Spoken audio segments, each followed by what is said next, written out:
Today's a great day for me because I can finally delete an email that's been sitting in my inbox for months, and I've been wanting to delete it ever since I got it. So, this is an email that came up, and I saw the subject line and the subtext underneath. And the only reason I opened the email was to see what kind of business would use clickbait garbage techniques like that to send mass emails to cold prospects. I had never heard of this company before, and they sent me this email. I was like, what kind of a company would do that?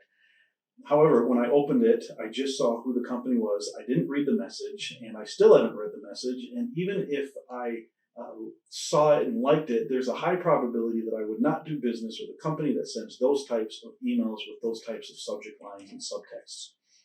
I don't know how many other people saw the email or got the email, and how many of them felt the same way that I did. But I would suspect that there are probably a lot of people who at least opened the email and then deleted it.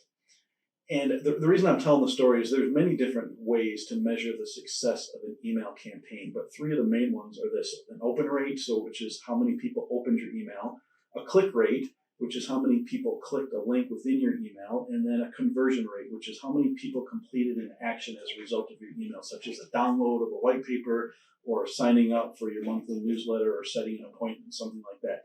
So it's possible that that email sent had a high open rate, but that's only one measure that determines the success of an email campaign. You also have to look at the click rate and the conversion rate. So I imagine when people, if they had a high open rate, that could have looked like a successful campaign, but maybe people were just opening that email because they wanted to also see what kind of a company would send that type of an email.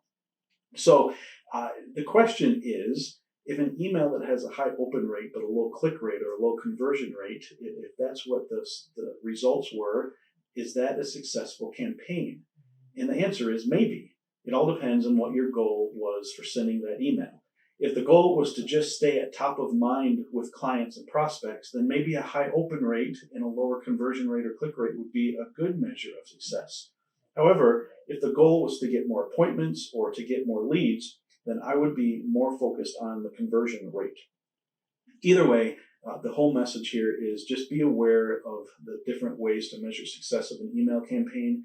And if a marketer tells you that your email had an amazing open rate, just ask them about that click rate and the conversion rate, because just because it has a high open rate doesn't mean it was a successful campaign.